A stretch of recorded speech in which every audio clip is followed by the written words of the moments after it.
Hello everybody, Crow here, and as you can tell by the title of the video, I'm just going to be talking about Legend of Zelda Breath of the Wild on the Switch, since that's the version I played. But before I actually go any further, I have to warn that if you haven't played the game and you think that sometime in the future you might want to play the game, maybe you should skip this video. Not that I'm going to be showing any plot points or plot details or anything, but in my mind, the best part about this game was exploring and finding new areas of the game and being surprised at what I saw at every turn. And I'm probably going to be using footage from things that you might want to be surprised by. But if you just don't care about that, or you've already played the game and you don't think you're going to play it anymore, or you just don't care about being surprised by things like that, I'm not going to be ruining story plot points or anything like that, so it should be good to go. Now, I know a lot of people were waiting for years for Breath of the Wild to come out, and it was originally slated to be a Wii U exclusive title, but since the Wii U was dying out, they decided to put it on their new system as well, the Switch. Now, I know a lot of people were excited about this game, but I was not. I was totally out of the Zelda loop, and to understand why, I have to take you way back to the very first Legend of Zelda game. Now, to make a long story short, I liked the original Zelda game. I had it, I played it when I was a kid, and I actually beat it, but I used the help of a guide, actually. But I did beat it, and I beat the second quest using the same guide, but I don't think I would have beat it without that guide. But anyway, the second Zelda game I didn't own myself, but I knew people that did have it.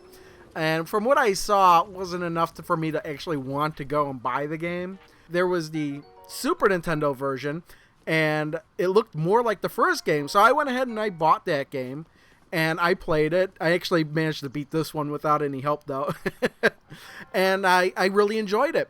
And then, Nintendo 64. Now, I actually had a Nintendo 64 for a short while, but I sold it before Ocarina of Time came out.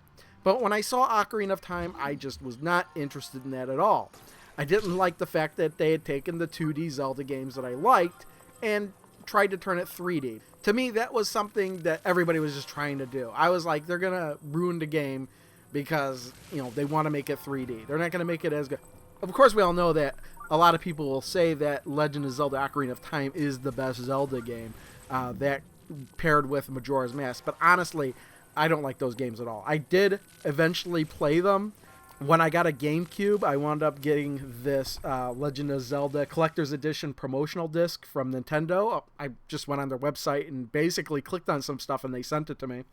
And it included the first two Zelda games, Ocarina of Time and Majora's Mask. So I figured, I'm going to try and play Ocarina of Time. By this time, a lot of people were saying how good the game was. So I went in and I tried playing it, and I think I didn't even play halfway through the game.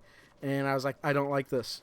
And at that point, I just kind of figured, this is what they're going to do from now on. I'm not interested in Zelda anymore. Now, I did play the Four Swords adventure, not the GameCube one, the one that was actually on the Game Boy Advance disc with A Link to the Past, that combo. And I had linked together with friends, and I played that, and I enjoyed that. But it seemed like all these Legend of Zelda games, from Ocarina of Time onward, were going to be these 3D games, and I just wasn't interested in that. So, if I was not interested in Legend of Zelda, how did I wind up with Breath of the Wild?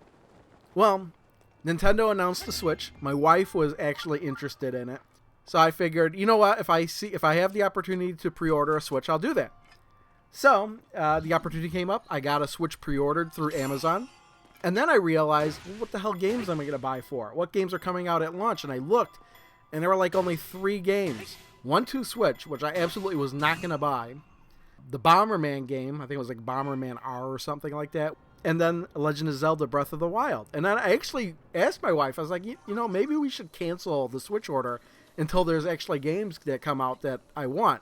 And she's like, no, keep the pre-order. And then I'm like, I guess I have to buy Breath of the Wild then. And I figured, you know what, a lot of people are getting excited for it. Maybe I'll like it too. So I figured, okay, I'll get the game. And as soon as I get it, I'll pop it in and play it and see how I like it. So fast forward to the Switch launch day, and I'm at home, and the package comes in the mail. I get the Switch, I get Legend of Zelda Breath of the Wild, I get all the amiibos that go with it, all in one package, and set it all up, and okay, I'm going to play some Legend of Zelda Breath of the Wild, pop it in, And at first, you wake up, you are in this cave, but then once you get out into the world is yours pretty much. I mean, sure, the first area you're in, you have to do certain things in order to get off that plateau. But after that, you can explore the world any way you want. For me, the main thing of the game that I liked the most was the exploration and finding things. There are 120 shrines scattered throughout the maps. There is a whole handful of towers. And what I liked about it was that part of the challenge was finding the towers, and the other part of the challenge was figuring out how to get up in the towers. But then as soon as you get up to the towers, you get this whole section of the map mapped out for you. And then from that tower, you could look below, try and find shrines. And there's 120 shrines in the game. And each shrine itself, I really started to enjoy getting into. And completing the shrines were the way you pretty much gained hearts and stamina. Now, the hearts is self-explanatory. The stamina I really like getting because things like climbing mountains and hang gliding and just other things can drain your stamina. And the bigger of a stamina you have, the higher you can climb, the farther you could go when you're sailing in the air or whatever with that thing, the sailcloth. I don't even remember what it was called. It's been about 2 weeks since I played the game. But yeah, just all the exploration in the game. And I loved finding those shrines. So there's all, and then there's the Korok people that you can find hidden in areas, and the first time you run across, you're like, what the heck? And then you find more and more and more, and then eventually you look it up and you're like, oh, there's 900 of these guys across the map. There's no way I'm finding all 900. At least that's what I said in my mind. So part of my goal was to find all the towers, get all the towers, and find all the shrines. I know a lot of people skipped out on the shrines, but to me, that was one of the things I really liked about the game, the shrines. Because with the shrines, you didn't know what you were going to get. Sometimes they were out in the open. You'd go into a shrine and there'd be a puzzle. Other times you'd go into a shrine and there'd be a combat challenge. In some cases, you wouldn't run across a shrine unless you did something in particular. It was always surprising when I do something and my reward was a shrine. Now, I know one of the complaints I heard about the game was that all the shrines looked the same. And that didn't really bother me at all, because I was more interested in the puzzle that was needed to solve the shrine rather than what it looked like. But I think that stems from previous Zelda games where the temples or whatever had distinct themes, at least Oracle of Time. I actually watched a playthrough of Oracle of Time just to get bearings on what exactly that game was like. So, yeah, I could kind of see that. To me, I didn't care about that.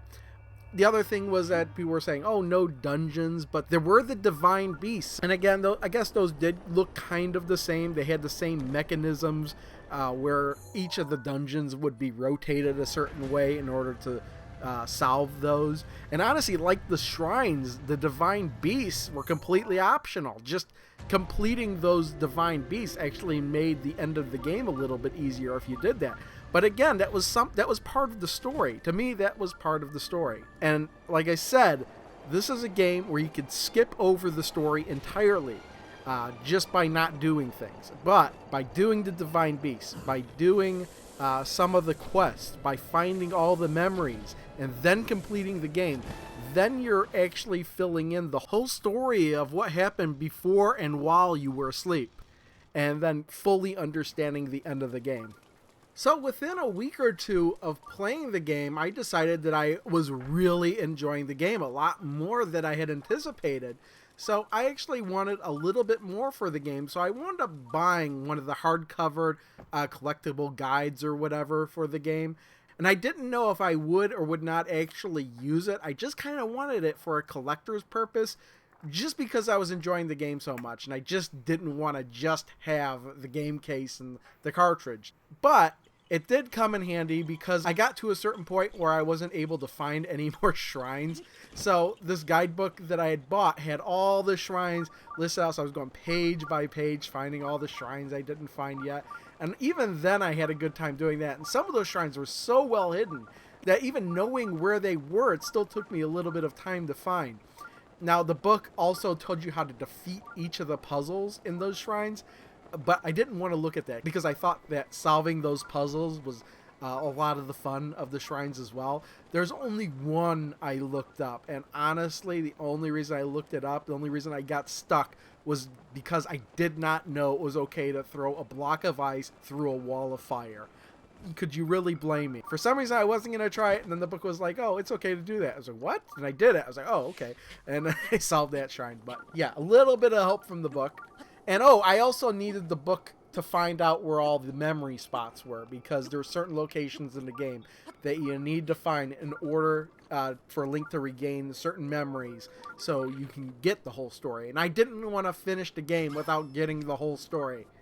So of course this video is coming out nearly 2 months after the game was released, and everybody's put in their 2 cents of this game, well, really except for me.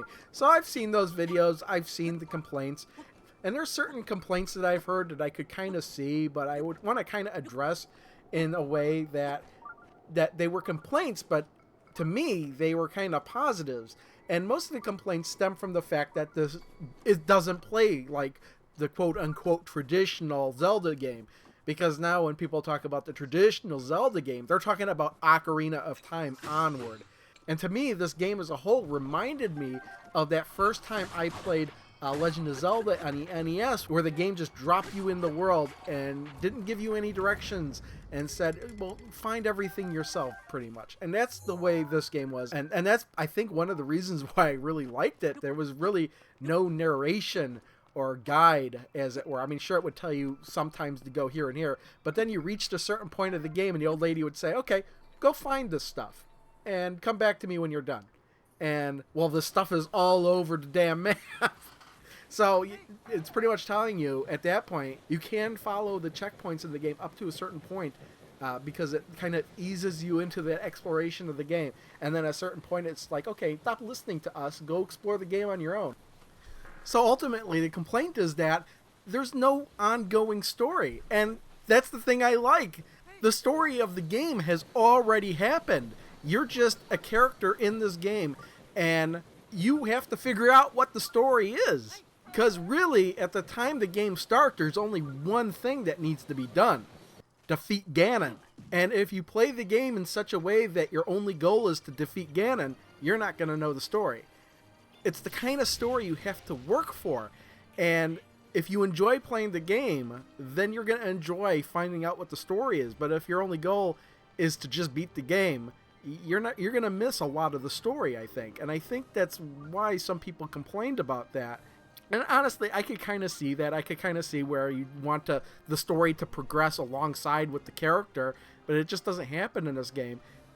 Another complaint, and to me this was a very, very minor one, is that Link does not wear the clothes that he does in the other Zelda games, unless you really, really, really want him to.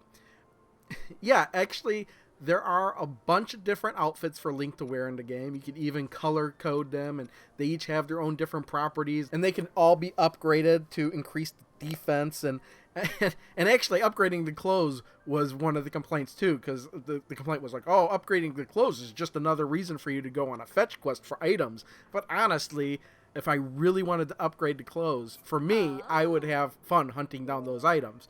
I did up to a point, and then I thought that it was kind of pointless to upgrade certain things any further than I had already done. But there are a lot of people that were like, oh, this is a Zelda game. I want Link to wear his traditional green outfit, and I want Link to have the Master Sword, and that's all that matters. And again, it's really not of any importance in this game at all.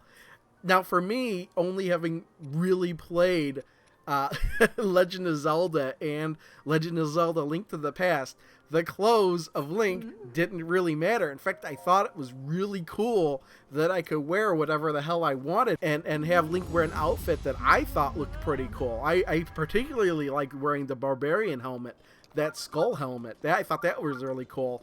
And to me, it was always a tactical thing. It's like, oh, always wear the clothes for the occasion that you're doing in the game. So if you're going someplace extremely cold, dress warmly. If you're going to the desert, dress very cool. If you're going someplace that you might get struck by lightning, maybe wear the rubber suit. And I think that maybe if you were really into the previous Zelda games, that yeah, you'd go out of your way to get one of Link's outfits through amiibos even, because through amiibos you could get outfits from older games. And there's even a Breath of the Wild outfit in this game, but you actually have to, I'm going to kind of spoil something here, but you have to complete all 120 shrines in order to get it. and even then it's not that great. So honestly, the people that were always going out of their way to get Link's green outfit just so they could wear it is kind of silly to me, because other outfits in the game offer better defense. All those tunics require star fragments to upgrade, which are very rare to find in the game itself. So really, in essence, you're actually making the game harder for you if you want to wear Link's traditional green garb. And kind of the same thing goes for the Master Sword in the game. A lot of people just wanted to get the Master Sword, and were kind of complaining about the requirements necessary to get the Master Sword. So I was like, oh, the Master Sword must be pretty cool, because I heard about all this before I got the Master Sword. So by the time it came for me to go and get the Master Sword, I got it, and I was like, this thing kind of sucks, because at that point, I already had many weapons that were way better than the Master Sword. I think the Master Sword only really helps you against Ganon battles, and you could easily defeat Ganon without it. So to me, the Master Sword was kind of a little bit pointless.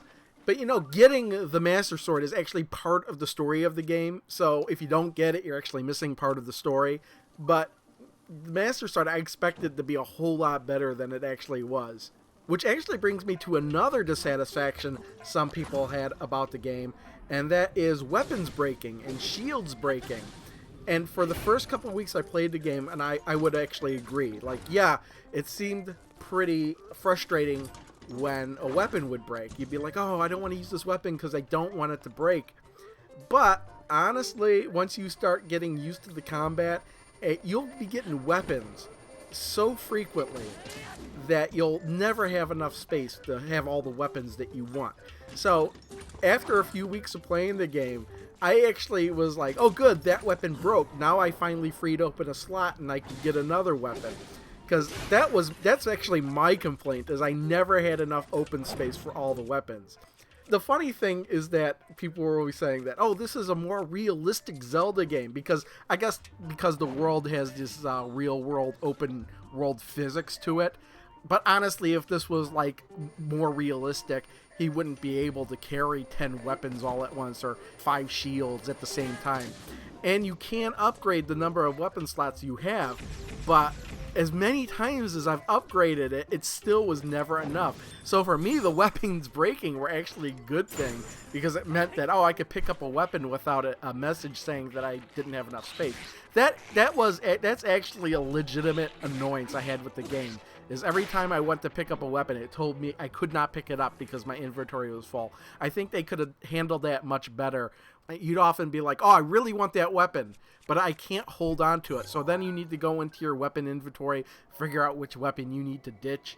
And sometimes I'd spend, minutes of the game trying to figure out, oh, well, which weapon can I do without? And I was doing that the whole damn game. I'd have like 15 sword slots, and I'm sorting through 15 swords like, okay, which weapon do I want? And I think that's one of my biggest complaints with the game, was that it forced me to figure out which weapons I should always be ditching. Because and the further you get in the game, the better weapons you have, but you're always carrying the maximum number of weapons. So yeah, that's a legitimate complaint that I have, is not so much the weapons breaking, because to me, by hours 60 onward, I was always happy when a weapon broke, because that meant I could pick up a weapon without having some sort of message come up. But the one thing I never understood were boomerangs. And I think boomerangs were really only included in the game because they existed in other games. I mean, I'm probably missing something here, but I don't know what good a boomerang actually did in the game. Sure, it was a long-range weapon, you'd throw it, but when it came back, Link didn't catch it automatically. You always had to hit a button to catch it. So I never really bothered with the boomerangs. I just always ditched them. That was an easy decision. It's like, oh, is that a boomerang? Well, I'm not taking that. So yeah, boomerangs to me seem to be like a worthless weapon. I'm sure I'm missing something, but I never liked the boomerangs. And while we're on the subject of weapons, just something really quick. I almost complained about this, but then I realized why it was happening. And this has to do with weapons. But when you're in combat and you have a one-handed sword, you can have the sword and a shield in your hand. It was always easy to block because you had the sword. But almost any other type of weapon, whether it be an axe or a two-handed sword or a spear, you couldn't hold on to the shield. But the problem I had was that I'd always hit the shield button, but Link wouldn't pull out the shield because he was holding the weapon. So I always had to remember eventually to put away my weapon before pushing the shield button. And in my mind, it should have been like, if I hit the shield button, he should put the weapon away automatically. Because maybe I was just poor at the combat, but I wasn't realizing at times that Link wasn't holding his shield, and I just flat out take a hit from an enemy, and sometimes pretty brutally too. But I did like the active dodging and instant parrying and flurry attack kind of deal that you could do. It was difficult to do at first, but once you get the hang of it, it's incredibly fun to do. And I still have problems doing it near the end of the game, but at that point, I usually had lots of defense food and everything. And that was another thing. Wow, I completely skipped over cooking the food. Honestly, I don't usually like that type of thing in games where I have to cook my own food to create better food. I don't like games where I have to craft things. But in this game, I think it worked fairly well because they kept it really simple. And you're going to be making crappy food at first, just experimenting. But then when you realize what you need to do, it's actually fairly simple. But again, you're limited to the number of dishes you could hold. So I was always... And I thought that was something that was kind of odd because I could hold like X number of dishes, but I can hold an infinite number of fishes. It's just something that really didn't make any sense. But I just wanted to talk about just one more thing. And this is one of those things that kind of fits in the boomerang category where I think they only included it in the game just because previous games had it. The horses seemed pretty pointless in the game to me. I think the only reason they included horses is because horses were included in other games. I always had problems with the horses, and one of the amiibos in particular would just give you Epona. So I had Epona, so I didn't have to really worry about training a horse or anything, not like it's difficult or anything. But there's some parts of the game where you do need a horse, but most of the game I just traveled without a horse because horses can't climb mountains. And half the time I'd ride the horse and I'd be like, well, I want to climb that mountain. And the horse won't go to the mountain. So I'd just climb, and then he'd hang glide, and then I'd be out of range of the horse to call the horse. So it was kind of pointless. Plus, traveling on horse, I think you travel through the map too fast, and I was always afraid that I'd miss something. So to me, horses were completely pointless in the game. Sure, you could later in the game travel from city to city faster, but seeing as how you could teleport to a lot of different places on the map to begin with, there's really no need to travel by horse to get anywhere fast when you can just teleport there. So yeah, I think I need to start ending this video because I've gone on and on. I think I've covered a lot of the things that I wanted to cover in this game. I might have missed some stuff, like I didn't even talk about the weather and lightning and how that affects the game. Again, I'm kind of doing this video off the cuff, so I don't have a list of things to talk about or anything. I just wanted to talk about this game before I moved on to something else. And honestly, Legend of Zelda Breath of the Wild is now my favorite Legend of Zelda game. I give it a thumbs up. I really like this game. I know a lot of other people really like the game despite, certain things of the game they may or may not like. So yeah, it's worth it. It's worth it on Switch. It's worth it on Wii U. I'm sure Nintendo will release it again in the future. There will be expansion packs for this game, and I think I will be returning to this game when those expansion packs get released. Let's leave it at that. Thanks for watching. See y'all next time. Bye.